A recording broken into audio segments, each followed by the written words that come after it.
All right, well, let's kick it off. So, episode 6 of the Perspective Project. Really cool guest here today. Like, for those that don't know, I took a new position at Oregon State. I'm the director of Beaver Baseball Development. So, still, I know it's been a little bit slower with the podcast, but I've been starting to kick it back up. This is a time where there's some downtime where we've transitioned as a team. We do what we call like individual times. So we're broken into smaller groups. And so my goal is, especially when I took this job, is like I wanted to be able to continue with the podcast and have a couple of the guys that I've formed pretty good relationships with on the team. So today we have with me Micah McDowell. He's going to be our center fielder this year. Really good outfielder for us. He's a senior out of Canada. And where specifically in Canada? Halifax, Nova Scotia. Okay. Yeah. Okay. So Where's that above, like in relation to the United States? that's probably just above Maine, even a little more east. Oh, so east, like really east. Really crazy east. Okay, right I've never on been that coast. far east. So Yeah. I think as far in Canada I've been as Okotoks. That's crazy. So yeah. and then we took that trip up this year. But so I've been here. So I started at Oregon State. I was there in September. So I've been able to kind of build a relationship with Micah. We've kind of had talks about this. I know we were trying to do it in Corvallis, and then we have the opportunity to do it here before break because a lot of the guys take off. You take off next week. So the biggest thing, and Micah's, he's a great personality. Again, one of my favorite dudes. Like we've really clicked and gotten along. Today, just really talking about kind of his story. And I mean, I like him. I think there's some things that I went through in my playing career that kind of relates to what Micah went through and what we were talking about beforehand. And so we'll get into that. And then also talk about, he had a pretty big shift from his first 2 years and then going into his junior year. And now, and then we'll talk about navigating kind of his senior year and where he's at now. Mm-hmm. Draft related things. We'll talk about school. And then maybe some personal things too. But Micah, I do appreciate you being on. Like, it's a pleasure to have you on, dude. I can't wait for everyone to hear your story.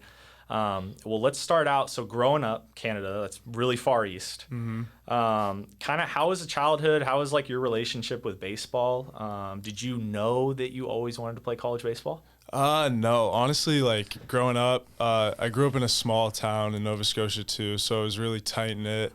Everyone kind of knew everyone, but I played everything growing up. I played soccer, basketball, football, baseball, but my dad was a college football player, so in Canada. So I always thought I was going to play football growing up just because it was kind of the sport I was best at. Although baseball I really loved to play. And then I think it was when I was 16, I went and played Canada Games for the Nova Scotia team for baseball. I think that was in Toronto maybe. But yeah, I got some looks there, and some coaches from the Okotoks Dogs Academy reached out to me and gave me a good offer to go there for my junior year and senior year of high school. So it was kind of something I really couldn't turn down at the time, and I thought it'd be a great opportunity. And football, I wasn't getting much bigger either, so guys were getting bigger in football, and I just wanted to focus on one sport, so it was really cool. Perfect. So would you say after you kind of had that experience in Toronto for the Canada Games, is that where it started to shift where you're like, man, I could play this game at a really high level, and like this is something I really want to pursue and do? Yeah, I think like I never really got much interest in other sports, and when I got interest there, it was kind of like, oh, maybe I should, take a chance here and see what I can make of it. But it was also kind of scary because I moved away from my family at the age of 16, so it was kind of like starting college at a real young age. You had to learn how to grow up quick, how to do your laundry on your own, cook meals on your own. So it was kind of cool. But I think like 3 months into that, I worked with the hitting instructor there, Tyler Hollick, and made like significant strides. Like I never really learned how to play baseball correctly, like swing wise, throwing wise, stuff like that, until I got there. But it was like at first everyone was so much better, and then after those 3 months I was like caught up like that. So it was super cool. Okay. And so for those that don't know what he's talking about, so Okotoks is one of the premier, I would say premier, Oh yeah, for sure. I would really call it like an organization, premier organization. They take guys from really all over Canada. And so you were living with a host family, correct? Yeah, I was living with a host family there At 16. At 16. Okay, so he's from the far east side of Canada. How far from your hometown to Okotoks? And Okotoks it's like it's a suburb of Calgary.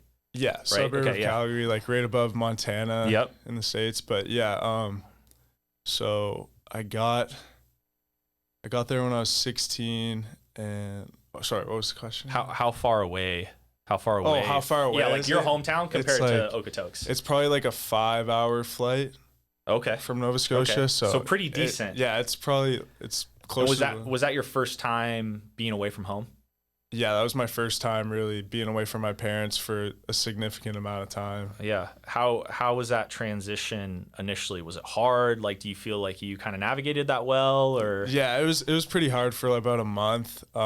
Just making new friends. I left all my friends from back home, all those relationships there, which was kind of tough. But then, it was just a bunch of guys that obviously like Oregon State too, that are just committed in the work and kind of push each other, and you create those relationships through the work, which was super cool. And like about a month or two in, I got really comfortable, but there was definitely some like hard phone calls back home. Like, I don't know if I want to do this kind of thing. Yeah. But yeah. So really, I mean, good for you though, being able to, like, at a young age, like, because not a lot of guys, at least in the States, I know, and I can speak for a lot of guys, like, unless you have some national exposure and you're able to play maybe Team USA, so you have the ability to leave the country that given year. Yeah. But that's even like such a small percent of those guys, especially as you work up from like 12U all the way up to the 18U team. That's just far and few between. So I would say guys in the States, like, I know myself, like, until I got to like what you experienced at a younger age, I wish I would have had more of that experience, or like I was able to spend some time away from home, because I grew up an only child. My parents really put everything into me, especially sports related. And on the financial side, like, it was tough to be able to go to a lot of like perfect game events, right, that are out of the state and like this and that. So there wasn't a ton of traveling. I had to do a lot of local stuff, and I was fortunate. I had a lot of people that helped me out in the facility that I played for at the time. And but again, I feel you on that. It's good to hear that, because it is hard, that transition, especially like for myself going into Oregon State. Like, I had such a hard time navigating that, and I wasn't even that far away from home. Like, we just drove, took us about 45 minutes to get here, but It was so different because it's a new environment, new campus, your family's not there. Like, you really got to take care of yourself and manage your time. And then on top of it, like, you're playing with elite competition. Like, for you, when you were in Okotoks, like that, you were saying that's the first time that I like really learned how to play the game of baseball. Yeah. And it can almost be like overwhelming in a sense. Like, you're thankful, you're grateful for the opportunity, but the kid part of you is like, it's kind of like a growing period, and it's rough, and it's not easy, but it also shouldn't be easy too. Because look at how that was able to set the stage. Like, so I guess moving forward in your timeline, the transition from Okotoks to then Bales ended up recruiting you. That's hilarious, because Pat Bailey recruited me too. When you got to campus, do you feel like that transition was easier because you experienced something like that at a younger age? Oh yeah, for sure. And I mean, one of my good friends from Okotoks as well went into campus here at Oregon State with me too, so that made it super easy. But yeah, it was just like moving into my house family again, and the same stuff. Like, you got to do your laundry, you got to cook meals, you got to go to the field, you got to grind type of stuff. But yeah, it was an easier transition for sure than some. Yeah. Now, do you, looking back where you're at now, like if you took yourself back to your freshman year, like your senior year, essentially, when you were in Canada, do you feel like that transition, like, not, again, it was difficult, but do you feel like you were prepared to go into Oregon State? I don't think I was prepared as much as other guys. I mean, like, are you saying just like a talent perspective? Talent perspective, yeah, talent perspective. Just because you guys have so much more facilities, so much more knowledge down here, that like in Canada, it's like you got to go to Okotoks because that's the only place with a facility you can hit in year round. Right. Because it snows in the winter, so it's like, I think guys were a little ahead of me talent wise, but like that grind and that mental toughness was kind of instilled in me at Okotoks, because I already kind of went through those first couple steps kind of thing. For sure. Yeah. Now, did you play there in the summer? Did you play with like their high school team before you went into Oregon State? Yeah, I would play with the high school team, and then my senior year, I actually got to play for the collegiate team. Okay, nice. So yeah, some of the guys coming back from their colleges and playing in that summer league. So yeah, I got to play with them. I only had like 40 at bats or something, but it was cool because it was kind of like a transition into college. For sure. Yeah. What would you have done differently? So if like for all of, because we'll have some viewership is kind of like all over the place. Like we have like the younger generation of viewers, but then we also have like some older, maybe like Beaver fans that are going to tune into this. So Right. for our like younger generation, like what would you tell high school kids maybe that are committed to play college baseball somewhere, or like not even just baseball, like a college sport in general? Like what, looking back, what would you have done differently, or how would you have prepared differently? I would have just, really tried to get as much knowledge as I can online through YouTube, and also just not be complacent. I think a lot of high school guys get complacent because they're the best guy at their school. I mean, you see it a ton, and then you get to college and everyone was that best guy at that school. So it's like now you're not the best anymore, and you got to start from the bottom. So just trying to not just be the best player at your school, but be the best player in the country, and then be the best player in the world on top of that kind of thing. Yeah, I think we have kind of this like fixed mindset when we're younger, and we're like, it's a good quality. Like we're very much where our feet are. Yeah.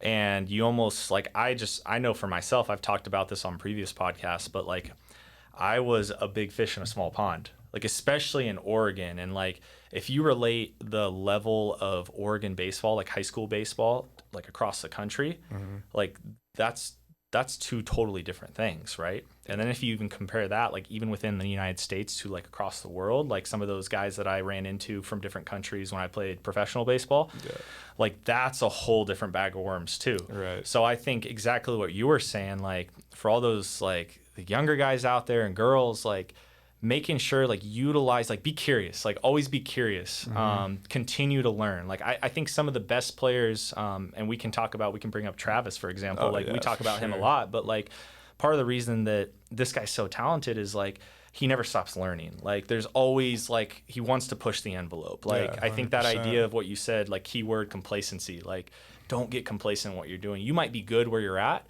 but understand what you're about to get yourself into. And you have to take that to like a whole nother level. Yeah. Because what you have maybe in the town that you grew up or the area that you play in, you might be one of the better players there. Like that could be not anything close to what you're about to embark on. So I think continuing to learn, and I feel like that's what we're doing now, and that's something that you've proven since you've been at Oregon State. So as we'll start to jump forward, you get into your freshman year, you're on campus, you're training, you kind of made a comment in the car, like on our ride up, that, man, I just had to be really gritty. And you kind of got yourself in the lineup a little bit. So how was that freshman year for you? Yeah, freshman year, it was a lot of uncertainty. I didn't really know what I was getting myself into.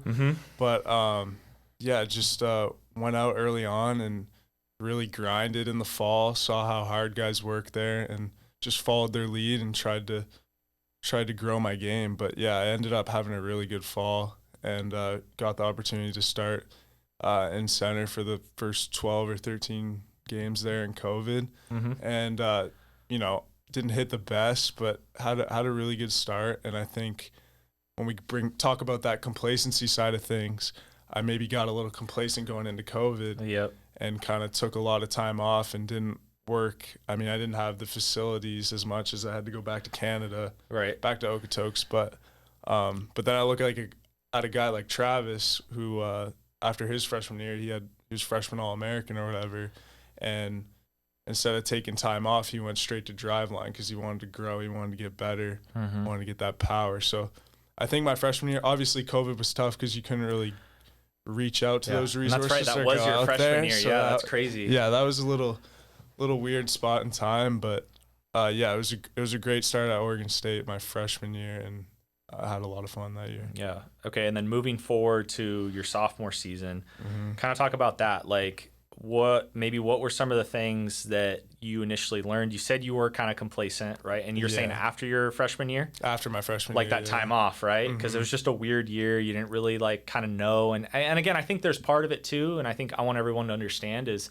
when you initially come in, especially to a bigger program like Oregon State, like It's a national program. Like we play a really good schedule. We play a tough schedule. Yep. We're also one of those teams that we're going to be very talented this year. We've had a couple good teams in the past. I know the team that I was a part of, like that was a phenomenal team.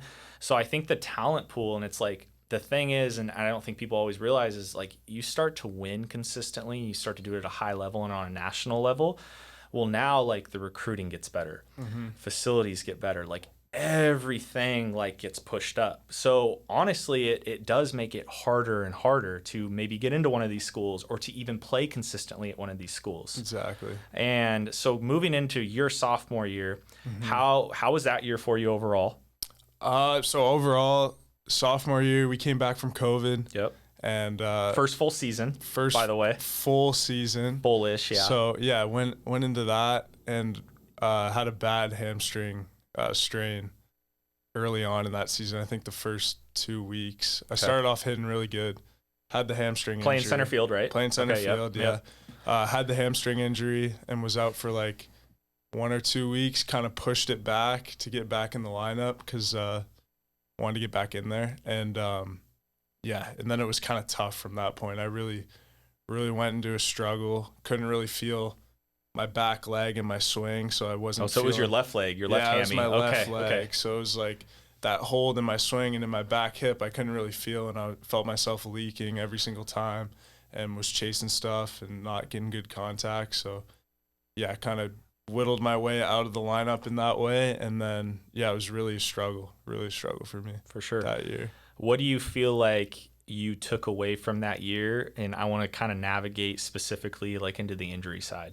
Like I know we preach a lot about nutrition and the importance of not only food for maybe necessarily like I think we think of food as like college athletes or like at higher levels as like, man, I'm just trying to put on weight. Right. But I don't think we also realize the importance of like really taking care of yourself, because if you're not healthy, like you can't be on the field. And if you can't be on the field, then it's like, what are you really doing? And so I think the importance of being able to eat, and then also just like, and again, we'll get into kind of taking care of your body and like the prevention piece of it now. And I feel like you have a way better understanding, especially even how you navigated this fall, like being banged up a little bit.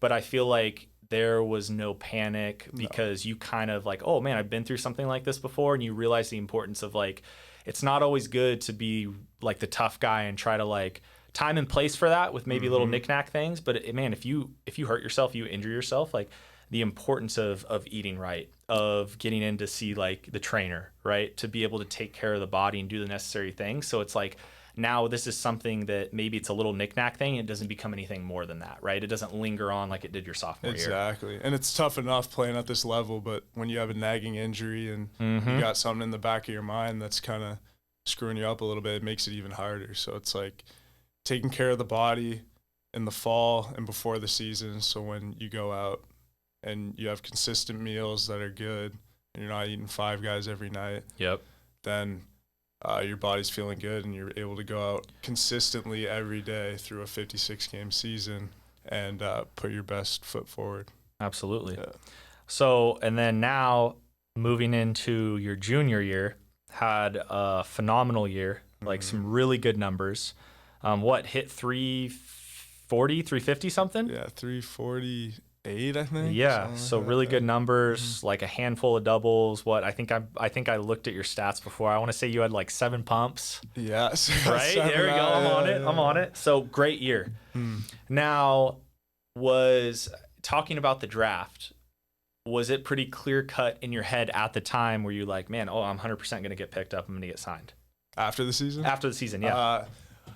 I thought personally, yes, but I also knew like there wasn't much of a track record. Of course, with the first 2 years, right? My name's not very well known. I'm a kid from Canada from a small town, so I don't have that track record that some of the guys have coming into Oregon State. But yeah, I definitely thought I had a chance, but also the 20 rounds too played into that. It's a lot shorter of a draft, and it's harder to get drafted nowadays. So I just went in. I didn't want to be I didn't want to have too high of hopes. I just kind of wanted to stay level-headed and, stay humble. And then if it did happen, awesome. If not, here's my choices for what's next in the future. Yeah. No, I like that neutral perspective too, Right. because at the end of the day, like, I mean, the draft is so funky. Like everyone knows that, especially if you've been involved in that environment at all. Like it can be a toss up. I mean, there's just a lot of things, a lot of factors involved. And like what you were saying about your track record, they take that into account. And it's a business decision.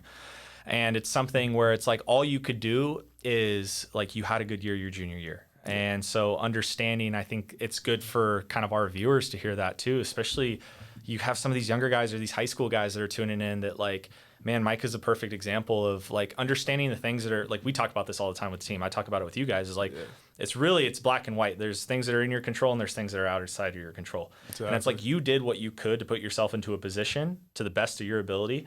And then from there, it's like there's really no point in trying to stress on that. I mean, you could have let that be a huge stressor for you, and it could have even affected that season for you. But it sounds like you're able to, like, you just continue to put your head down, kind of grind, like do what you need to do day in and day out. And it's like that'll take care of itself because like it's other teams making a decision. Right. You know what I'm saying? Like it's not like you have a ton of power in that situation. Your power is basically like your numbers that you put out and the kind of person that you are. Yeah. And man, if it doesn't work out, it doesn't work out because now it's like you're in an opportunity where you're going into your senior year now. And so it sounds like you have a pretty good perspective as far as like the draft goes. But and again, we'll start to talk about our team this year and what we were talking about in the car ride. But how are you feeling like about this year? I'd say we'll start overall, like bigger picture. Like, how do you just feel about the squad? How do you feel about the team? About the squad, I mean, there's a lot to be excited about. I think everyone knows that. I mean, the lineup's insane, like 1 through 9 and some. I mean, just a bunch of guys that control the zone. I think that's the main thing. Swing at good pitches and don't chase. And it's just that relentless pursuit to have a good AB over and over again. That's really gonna wear down pitchers. And then on the pitching side of things, we brought in a ton of guys this year, and just a couple guys to highlight. I think Aiden May coming in from Arizona, absolute dog, just like some of the filthiest stuff I've seen in my time here. But yeah, he's going to be huge for us. And then just a handful of guys on the back end that are going to fill up innings. But yeah, it's just, and on the pitcher side of things too, it's a ton of guys that throw, 93 and up, which we haven't seen in past years, so the stuff's like way better. The lineup's something really to be excited about. We brought in a bunch of guys too. So yeah, I'm looking forward to it for sure. And I got to say this so it's on record now because I've talked about it a lot with our guys, right? And I'm not even trying to necessarily shit on myself, but I have to. If I compare, I was telling you, like, and I've told a lot of guys this is like, kind of keeps me up at night. Like, I'm so excited for this group and this squad. Like, not only do we have a bunch of good dudes that are really competitive and just like they want to be Beavs, and I think that really means something. Like, if you play at Oregon State, like, you got to be all in. Like, you got to be invested in not only the program, but like the university and what it means to wear Oregon State. And I think our team has that understanding. The depth on this team, 1 through 9, and I'm just talking hitters right now, 1 through 9, I think there is more depth on this team than there was on the 18 team. And yes, I hit 8 or 9 hole in the 18 team. So I'm kind of putting myself down a little bit, but these dudes are talented. And like, that's what I'm really excited for. And honestly, it makes me feel good being able to say that. Right. Because it's like, again, it's not about me. It's like, our guys are so talented. And yes, I played a big role on that team and I was able to play well, but it's fun to see just the progression of not only the culture, but like the program in general and just the consistency with like the human beings we can get to. And I mean, that's a big reason like why I wanted to have you on, because like, not only like everyone knows Micah as like, okay, a center fielder, like a staple in the outfield, right? Like been a great Beav, had a great year his junior year, but it's like more talking about like the kind of person that you are, right? And not only like how you talk about like your own relationship with baseball, but like noticing how you talk about other guys around you too. And so like that means a lot, especially coming from someone that played in the program too. Like, I love to be able to hear that. So I guess now for this year, as far as yourself, I mean, of course, I know your expectations of yourself are high. Does how you did your junior year, do you think like, does that affect your expectations at all this year? Yeah, for sure. You definitely want to aim for higher going into this year, but it's also just not putting pressure on myself now that I've had that good year that I got to do it again. I got to be better. It's kind of just like doing everything I did last year to get myself in the right mindset and get myself right physically to be able to go out and just be consistent every single day and not throw at bats away because I'm thinking about I need to hit a home run here because I need to hit more home runs because I only had 7 last year. I need 10. But just letting that consistent approach and consistent mindset take off during this season. Yeah, and I think for our viewers, if I like broke that down a little bit, I would say you're more worried about the process of it, like the day-to-day process, because you know that like this whole thing, like, I mean, we started our fall early. We actually ended up taking a trip. We took a 9-day trip up to Canada. We went to Okotoks. So back in Micah's kind of hometown, like his homeland where he spent a couple years. So that was cool for you. I take it. Super cool. Yeah. Playing in front of some of that fan base and they know you. So I know that was cool. But I think that trip, and again, we'll get back to kind of your senior year and more about you. But I just wanted to highlight like how good, well, one, how hard that trip was hard. I know it was a grind for all of us. Right. But like such a positive reaction, I think, from everyone involved. I mean, and just to lay it out, I mean, we basically put in 12, 13-hour days. Oh, yeah. Essentially every day. Yeah. And we basically split the team into half. There was a group that was lifting at 6 a.m. and we did kind of this like walk/run from the hotel. And we were about a little over a mile away from the field. Yeah. So we're kind of getting up in the dark. It's cold in Canada in the morning, for those that don't know. And so we're either doing that, and then I also took a group and we kind of did like a little nature walk, and we did some meditation work, some visualization work, kind of built that process. I thought for me that was probably one of the highlights of the fall, and especially on my side what I was doing with you guys, because I felt like we talked about a lot of deeper issues. Oh, for sure. I was able to share a little bit about my story with my family experience and some things that I've shared in like earlier podcasts, but I felt like that was a great way of being able to like, man, if I ask you guys to be vulnerable, right, and to really nitpick certain parts of your life, because it will help you be a better baseball player and just a better human being in the long run. But I also like, I kind of wanted to start with some of those like deeper questions. So it's like, man, we could really build that relationship and that foundation. Yeah, exactly. Because especially what we're doing, like with mental skill stuff, whatever it may be, if there is not that trust there, like if you can't trust me and like what I'm saying, it's like we're never going to get on the same page.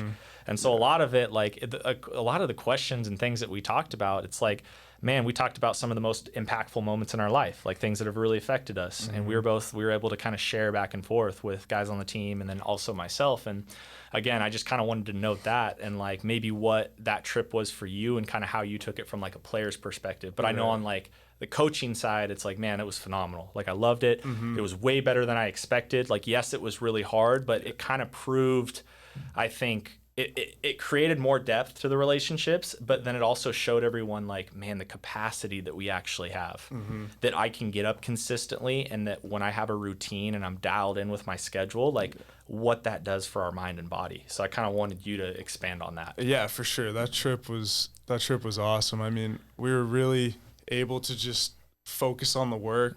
I mean, we didn't have our phones on us.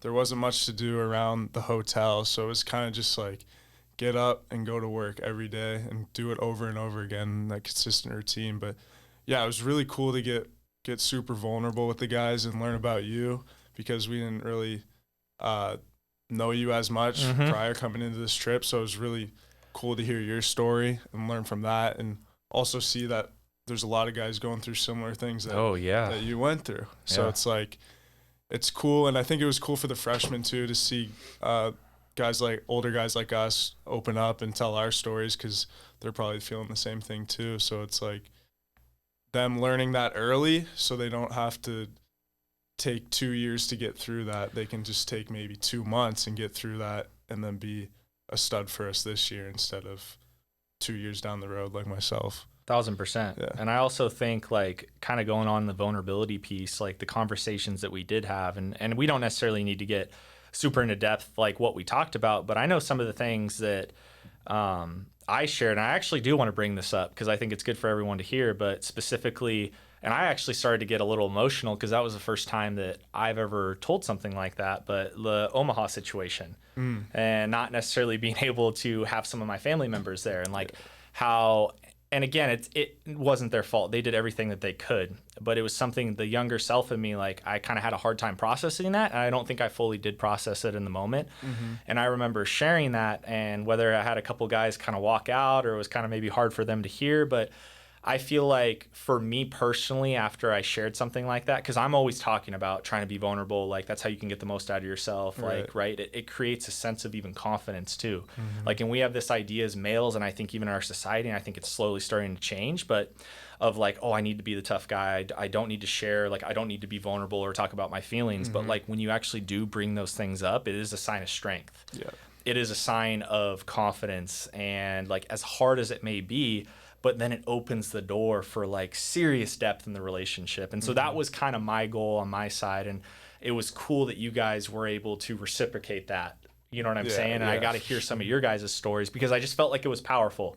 It's like we had an hour to be able to talk and kind of meditate, but now it's like where we're at in the fall and like how I can bounce around the field and talk to all you guys. And half, I would say 3/4 of the time, it's not even about baseball stuff. No, not at all. It's more about your guys' lives, and we're talking about relationships and different things. And it's like, that's what really, I know, like looking back as a player, it's like, I wish I would have done more of that because I think it would have only helped me, because we all know like the track that we're on and what we really want to achieve, which is winning a national championship, like it's going to take everything you have physically and mentally. And if you can't be really bought in with this group, like it's probably not going to work out. Yeah. So it's like the more that you can get those things out of the way and you create that depth, it's like the tighter like that glue is going to be between everyone. Oh yeah. And then it's like one of those things, it's like, this is all we got, but this is all we need. And then we can kind of band together, and then all those other things, that's like the outside noise, like those things don't matter. Those things don't affect our group, because I know the guys that are with me, that are in the fire, that are in the arena every single day, like that's what's going to hold me together. I can rely on those guys. It's not even just about me. It's about this group around me. Yeah, no, for sure. So I guess, okay, now forwarding, so senior year, where you're at right now, you had a good fall, got banged up a little bit. Yep. How do you feel like you're able to navigate kind of those like knick-knack injuries better this year because of like what you've experienced in the past? Yeah, I think so. I think I have a better perspective on it, as I can take time to recover instead of trying to rush back into things. But for my shoulder side of things, I had PRP on my shoulder this fall, at the end of the fall. Yep. So just, taking the time to get that right, just makes me super optimistic going into the season that I'm going to be fully healthy and it's not going to be bothering me like it did halfway through the season last year. Right. And I'm like, and in my head, I'm like, how much better can I be with that healthy shoulder? 1,000%. Because there were a lot of plays last year, plays in the gap or even throws to home where I'm like, man, if I had a healthy arm, like I might get that guy. Or right. I might save us that run. So it's like fighting that, but being able to process that I have time right now to recover and get it right.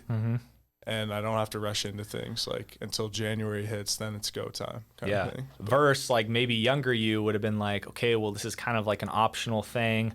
Oh man, I don't even want to do that. Like I'll be fine. Like I can just like grit it out. It's not really bugging me until like you get into the season, right? And what you're talking about, like I feel like your mindset now is more like, you're more mature, of course, because you've had a little bit more life experience, and especially within the game of baseball in the college season, you know what it takes. Right. So I feel like you're able to learn, right, from the past things, and now able to, like, it's more preventative. Yeah.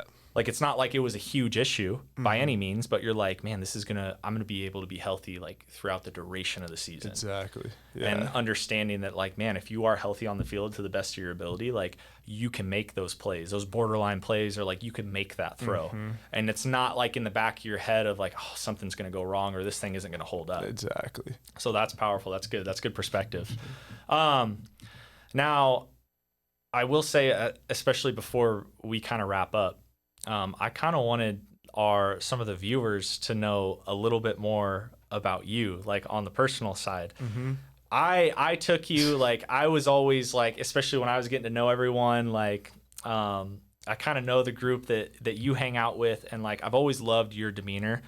And one of the first things I noticed, and that I said, especially to our coaching staff in the fall, I don't even think you know this, but I was like, man, I love how Micah goes about the game because it looks like every time that you're in the box or you're playing the field, like you're a quieter personality. Yeah. Like I wouldn't say you're someone that's like kind of this like hoorah guy, but I feel like that comes out of you like in your body language and how you carry yourself. And I just want to know, like, have you always been like that? Do you think you kind of came into your own as you started to get more confidence? Yeah. How did that kind of develop? So I think the confidence aspect was the big thing last year, but I really idolized Wade when he was here. Okay. So Shout out Wade Meckler. Shout out Wade Meckler. But yeah, like Wade, when he was the nicest guy off the field and was a pretty humble guy, to be honest. But when he got on the field, it was like he flipped a switch. Like 1000%. This guy meant business, and this guy like wanted to rip that pitcher's head off type of thing. But yeah, he would flip that switch, and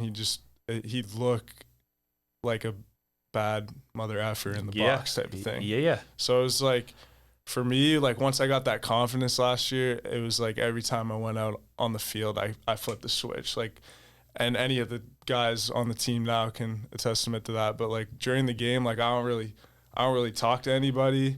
I'm just so like locked in that I just try to find ways to get mad when I'm on the field. Yeah, because you play better, right? I play better when I'm mad. It kind of locks me in, and some guys have to be loose and like kind of goofy to get locked in that way. But for me, it's like I can't like be all like goofy and loose. I got to be like locked in. I got to be mad. Yeah, because that like your demeanor, and then when you do step on the field, like where you're talking about that switch, like I know I've talked to our whole team about this. I've talked to you about it, but like operating, like I always think that everyone has a certain threshold. Like, and we'll say that maybe up here, right, is like that guy that's like, okay, we're like really dialed in, like pissed off at the world. Like some guys just have to play with that. Right. And then I would say maybe we'll say the bottom, for example, is like super loose, relaxed, kind of joking around. Some guys play better and they're dialed in like that. For you, I would say maybe it's toward that upper end, right? Like you're not completely pissed off and like being a dick, but you're like, you're serious. Like it's business. Yeah. And it's like you said, kind of like in the body language. It's not necessarily like I'm yelling at a pitcher or yelling at any of the guys, but it's just kind of in that body language, like I'm stepping in this box with business. Like I'm not joking around type of thing. Yeah. And I think it's really important to note too, like how you play, and this doesn't even go for baseball, this goes for any sport. Like you need to play the game like the way that allows you to play to the best of your ability. And like I know that's super bland statement, but like what I mean by that is understanding, like what I was talking about, that threshold is like finding that optimal range where it's like, okay, for you, like I know that when I'm on the field and I'm in kind of this mindset, like I'm in that go like kill mindset, like I'm going to operate better. I'm going to be dialed in. I'm going to see pitches better. I'm going to have better IBs. I'm not going to give anything up. Right. Like, and you can withstand that throughout the duration of the game. So I think it's really important for some of these younger athletes. It's like understanding like where you operate best at. Like time and place, don't get me wrong too, you crack smiles, like you have a good time in the dugout. That might be in between innings, but the minute we're back on the field, like that's where I notice that in your demeanor. And the best thing about it is I can tell that like you're comfortable with yourself and who you are as a player. And I think that's one of the biggest things that I notice, especially like on the coaching side of it, and that I'm trying to be aware with all of our guys, because even if we have a conversation in the dugout, like that might be a little bit different than how I talk to like Mace, for example, because you guys are two different people. So the conversations, of course, are going to be different. I wouldn't attack or maybe approach you in a certain way that I would approach Mace, for example. So, but I just think that's very important to be aware of, especially like, and I think that's where you have also grown, is the awareness piece. And I was talking with Kyle Novak about this and how the awareness piece is so important. Like self-awareness, especially in the game of baseball at a high level, like understanding where I need to be at, what kind of like mind frame I need to be in to be able to compete at a really high level consistently. Because like, think if you're on the end of like, I'm so fired up, but like you can't necessarily like withstand that the whole duration of a game. And just reflecting on that, like being mad and flipping that switch, I had to learn, like reflecting on the season last year, like that weared me out like a ton, like mentally, because like you're at the field like 4 or 5 hours a day and you're constantly in that mindset. Like I gotta have times where I can stay loose and just relax and like joke around with the guys, because that's just gonna keep me sane mentally, and I'm not gonna like wear out over time, or Yeah. like, because I would get back from like some games at night and You'd like be dead, right? I'd just be dead. Like I just didn't want to do anything, and then like it was just that focus on the next day too. Like I was just thinking about the next game. So yeah, it's definitely having that awareness to know what you need to get turned on during the game, but also having those times during the game where you can let loose of that for a little bit. For sure, because it kind of it balances it out. Right. It's like literally like if you think of like a battery at full capacity,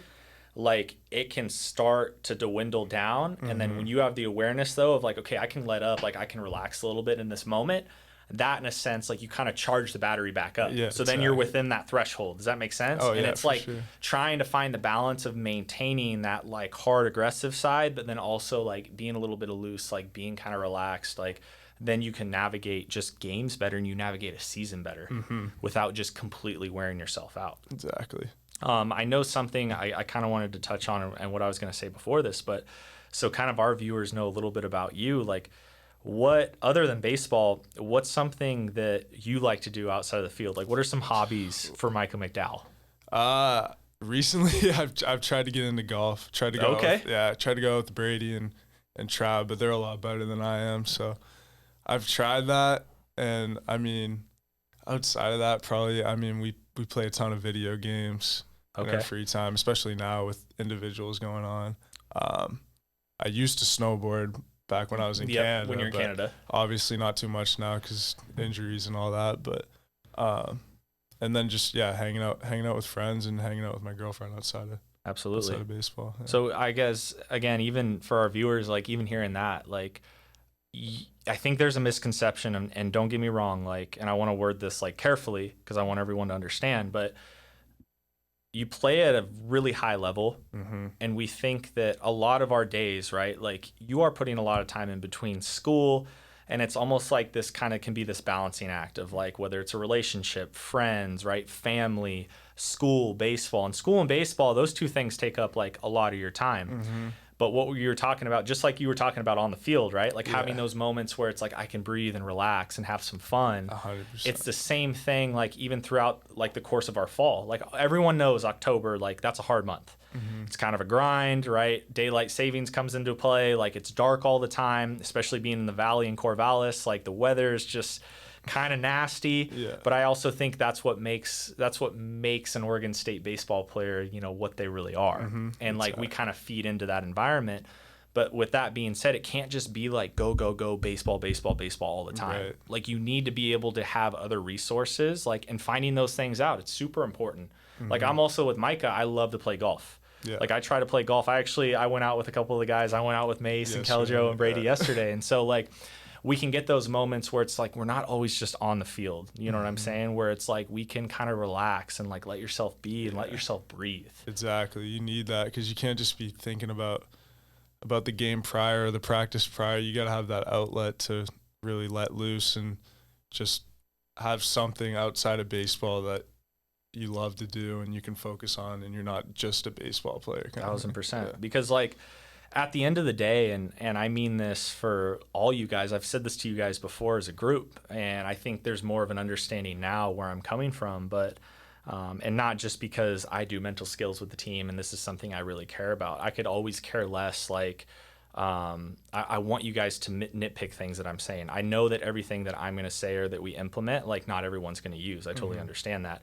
But I want to try to be a resource for you guys so you guys can be optimal. And not only just on the field, but as a human being too. Because a lot of these things, like it's not just baseball related, it's like their life skills. For sure. And so understanding like when you can become more of like a whole human being and like your identity and your self-worth is not just completely wrapped up into the baseball player because you're so much more than a baseball player. Exactly. You know what I'm saying? And like you have to look at it that way because if you talk about not buying into stress of the draft or some of these other things, right? Or like I need to have like a better year than I did last year. Now I'm like constantly chasing. You're just going to stress yourself out. That's no way to live. No.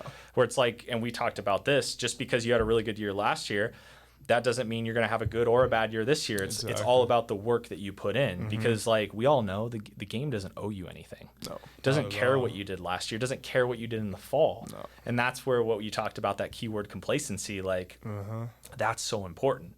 because you can't get complacent no matter what level you get to. Yeah. That's why some of these like you watch postseason baseball this year, and I mean, look what even Bryce Harper's been able to do and the at-bats he was able to have. I think he's constantly transforming his game. He's constantly making subtle adjustments. Right. You know what I'm saying? And I feel like there's a really good balance there. Yeah, for sure. And as soon as you let that complacency set in, like as you said, the game will humble you really quick. So it's like, I think we have a really good understanding of that as a whole group, and we're not really getting caught up in the hype and all the excitement about this season. Obviously, we're super excited, but I think the group just puts their head down and goes to work every day, and which is super cool. And it's a super competitive group too. So absolutely, I think every single guy. I know me and Brady and Travis were talking about this one night, but we feel like every single guy wants to be the guy, which is really special. No one just kind of wants to fit in. They want to be the best guy on the team. And when you have 9 guys plus that think that, it's just something that's super special. Well, that's when it can be really special. Exactly. I mean, and that reminds me of the mindset of like, there's the teams that maybe just want to get to Omaha, that are like happy to be there. And then there's the teams that want to win the whole damn thing. Right. And that's a difference. Yeah. And that's a very, like, it might not seem like a big difference. It is a big difference. Yeah. And also not just like the want to be the best player. It's like the thought that I am the best player. Like, I think everyone just has that confidence that they're the guy, which is super cool. Like, it's not a want or like an insecurity. It's like, I'm comfortable in my own shoes. I know what I can bring to the table. And it's, it's just a lot of confidence in our group. So now, how do you maintain your level of confidence? And I'm not even thinking just like baseball related. Like, of course, it's easy for everyone to have a lot of confidence and carry yourself differently when things are going well. Like, what are things that you do, maybe like on the field, maybe off the field, that kind of contribute to that confidence? So you carry yourself the same, like whether you're 4 for 4 or you're 0 for 4, like we all know that you should be that same guy. But I think there's talking about it, right? And then it's like, well, maybe when things are not necessarily going your way, like, how do you still carry yourself like with that edge? Right. I think it's just perspective in that the game's going to bring you down a little bit, but going back to what got you to where you were going best kind of thing. And it usually comes down to the work, but there's also the whole mental side of things. Like, I know we're doing a bunch of mental skills stuff this fall, so getting into a routine of what we need to do before every game to keep ourselves sane and in the moment every time we go out there. But yeah, just going back to that and trusting it every day, and having that trust that you're going to get out of the slump and things are going to get better and not go into panic mode kind of thing. But just trying to be like, keep a neutral perspective with it. Yeah, keep a neutral perspective and just stay in the moment, stay into the day-to-day, and just keep putting in the work that you've always been putting in. Yeah, being where your feet are, never trying to ride the highs and lows. I know we talk about that a lot, but like really trying to stay even keel. Like things are going to pan out if you can stay consistent mentally. And I think the minute that you can stay consistent mentally, then that feeds into that self-confidence and that constant belief, because now it's like, I don't want to be the guy that just rides that roller coaster, because the highs might be really high, but then the lows are going to be really low. We all know those guys. And it's like, that's also a really hard way to navigate a season and live, because then it starts to affect other avenues of your life. Where like, when you can just take it for what it is, and like, just because I have a bad game, like that doesn't mean I'm gonna have a bad game tomorrow. You know what I'm saying? Kind of what you were saying as far as like, whether you're in a little dip hitting wise or whatever it may be. It's like, you're able to actually, you can move through those small little storms better because like you're equipped for it. Right. You know what I'm saying? And like the confidence also comes from like prior seasons. Obviously, it's a lot easier to stay confident when you had a good last season or a good last week or whatever. But I also think the cool thing about confidence for me is that it just frees you up so much at the plate, and you can do stuff at the plate that you didn't think you were even like capable of. Like, I think for me, like, I don't think I've hit 7 home runs my whole life, and then I hit 7 last year, and it was like how did I do that kind of thing? But it was like the constant game after game, constantly in the lineup, constantly having that confidence, and then I'm freeing myself up to swing at pitches I might not swing at if I'm timid or if I'm not in the right mindset, and then I'm getting better swings on those and driving them in the gaps. So. Well, and I take that as like you got to a point where you're not afraid to fail. Right. Like what you were talking about is like maybe, okay, I'm swinging at maybe a borderline pitch that like, I don't know if that's quite my pitch. Like, no. Like I'm athletic enough. I can deliver the barrel. I'm confident what I'm doing. I put the work in. That now it's like you free yourself up. What you're saying, it's like I can go out and play. I can take a risk. Like go get on the edge a little bit. Yeah. Like be on that edge, and it's like that's when amazing things start to happen. And it's like that flow state. Like you're just so much more reactive and just in a really good mindset. You're not thinking of anything else. You're not thinking of failure. You're just thinking about how much fun you're having on the field and that you're gonna get this guy kind of thing. So 1000%. Well, now last thing as we wrap up, I appreciate you kind of like talking about your career and just how you navigate kind of the day in and day out grind of everything. As far as, so we have our off season coming up. Our guys have about a month off, I would say, a little over a month. A little over a month. Yeah. So for you being an older guy now, like how important are routines and like having structure in the off season? Because you guys, like, yes, you have plans, you have things that you need to do, but like you're on your own. Right. Like there's no one necessarily like to really hold you accountable from like a coaching staff side. Like this is time for you guys. So I guess how do you go about that off time? And I mean, I see it as like that like looking back, that was like a really beneficial time for myself. And I think like what you put into it is like what you're really going to get out of it and can help you that much more when you come back onto campus. So I guess how do you navigate that time? Exactly. I think I just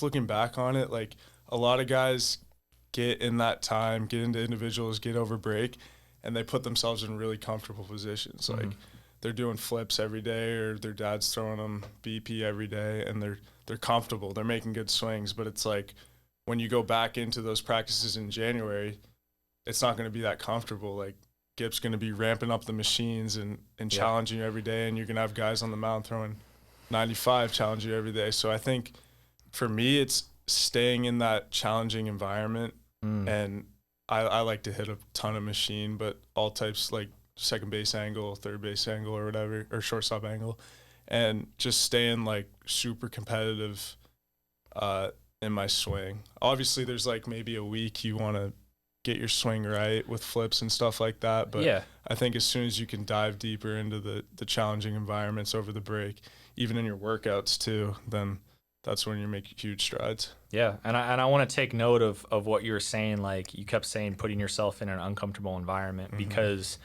you now know like what you're going to run into. You have been to a regional at LSU where it's packed and there's a ton of fans that don't want Oregon State to win. Yeah. And people are harping on you and like you're facing elite dudes with good stuff. Like that's what we're preparing for. Like that's why you have to put yourself in a setting where you need to be uncomfortable, because if you know that you're going to encounter those things down the road, like because those little storms are coming, and man, like you can either like you kind of have two options. And I love using the analogy of like you can either be a bison or you can be a cow. Like cows like to run away from storms in the field, but really you just prolong it because it's going to catch you eventually. Where if you face it head on like bison do, you actually move through that storm quicker. And that's how I just wanted to use that as far as like navigating the off season. Like you kind of have a choice. You can make it nice and easy. Great. It might feel really good at that time, but is it going to help you later on? Probably not. Right. Exactly. Whereas like, man, if you continue to make it hard and you grind, like, and you can really utilize that time. Now, of course, have the balance of like spend time with family and friends. Like that's what the off season is for, or this off period. But like when you are practicing, like be diligent with your work. And I think that's kind of what you're saying. Like understand what are you really trying to do that day. Like, okay, man, if I'm going to do some angled machine, I'm going to make this tough. I'm going to really work on staying through balls, and not like pulling off or flicking balls, like making sure I'm spinning balls right. Like there can be more intent with the work that you do. Now let me ask you this. Does this need to be something like we talk about the word, like we use the word grind a lot. It's been used a lot just kind of like in our society. Like, oh, you got to grind for it. You got to put hard work in. But I think there's this balance of like you can work hard, but you can also be efficient with your work too. Exactly. Like you don't need to be up in the cage and hit for like 3 or 4 hours. Yeah, it's a smarter grind. It's not like I'm making the same mistake over and over and over and over again. It's like I have a plan of what I need to do to get my swing better, and I'm going to do it and get out, and then not spend all day in the cage worrying about my swing. I'm just going to keep stacking up days. Yeah. good days and good reps over and over again. So Now, let me ask you, and this, again, I want our younger viewers to hear this too, and even like adults, but as far as like, if you look at a typical, like a training session, say you're doing angled machine work or double machine, and one's a fastball, like with a higher spin rate and maybe like a breaking ball, like I think our idea, and it needs to change, of a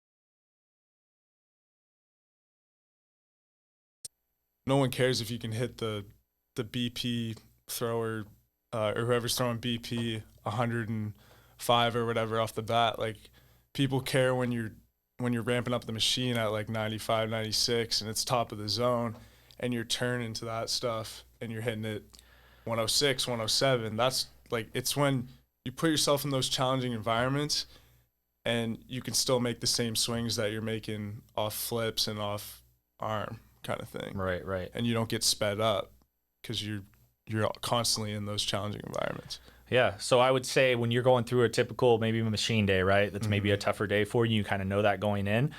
What is the balance? Because I would assume, like, okay, if there is some swing and miss, if you're maybe fouling a couple balls back, you're not hitting balls how you want to, like, how do you navigate that training session? Are you getting down on yourself? Or is this something where it's like, man, is there the thought of like, man, this is good for me. Like, I need to experience this right now because this is only going to make me better in the long run. Exactly. Yeah. I think you're obviously hard on yourself if you're fouling balls back and you're swinging and missing. But yeah, having that perspective of, I'm doing stuff that not a lot of other guys are doing right now. Like, a lot of other guys are just staying comfortable and, again, letting complacency slide in a little bit. Like, I'm trying to get better. I'm looking for deficiencies in my swing, and I'm challenging those every day until I can make them a little bit better. So for me, last year it was really top of the zone fastballs. Like, I feel like that's a hard pitch for a lot of guys to hit. Yeah. And I would get that and fastballs in, and I could never lift those balls in the air, get good flight on them. So I would just challenge that second base angle and top of the zone machine every day, and found a swing that really worked for those type of pitches, but also kept working at my bread and butter, which was pitches away or pitches lower in the zone type of thing. Doing a little bit of everything, right? Like, it's not just working on maybe a certain pitch in a certain part of the zone where it's like I have trouble with, but it's also like it's working on those elements and maybe pitches that like I don't put as many good consistent swings on, but then also not just forgetting about like, okay, what is like my bread and butter, right? And like, I think continuing to train that element too. Exactly. And I think a lot of guys, like, the machine will be a little up in the zone and they'll be like, oh, can you bring that down a little bit?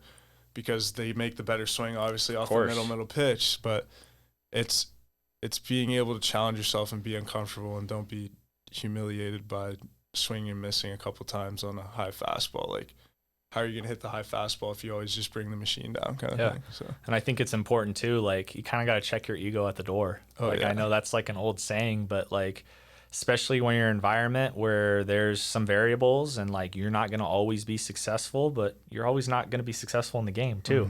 And so you need to train, like I would say, train harder and make practice harder. So then it's like the game becomes easier and things start to slow down. But if you don't train with that intent and train in a chaotic environment. Now, I'm not saying there's a time and place for flips and doing some pattern work and whatever it may be, but it's also you need to put yourself in those environments, especially in the off season, because then you come back like all cylinders are firing when you come back in January. And I like to do that. I like to go into my routine first, feel good, and then straight into the chaos kind of thing. But yeah, keep doing your routine and making things feel right, but you also just got to get into the chaos right away too. So for sure. Yeah.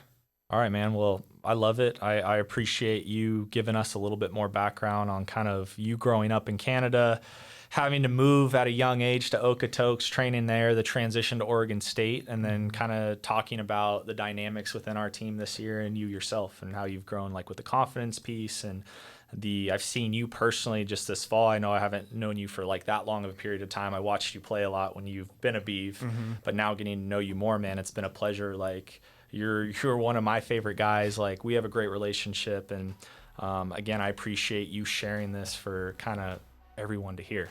Yeah, So I think yeah, man. I think it's necessary. I think, and again, I the last thing I want to leave on is like all these guys, like especially Micah. It's like, man, everyone knows you, right? Like really good baseball player. You're a staple in the outfield for Oregon State.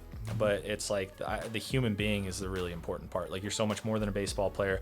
I want everyone to hear that. I want everyone to know that too. It's like, man, I care about you as like the human being. You know what I'm saying? And baseball, something that you're really good at, that you love, like I love that for you, and as long as you love it, I'm all in on it too. But I care about you as a human being, and again, I appreciate you sharing today. Yeah, all right, appreciate man. you having me. Yeah, dude, thanks you. You too.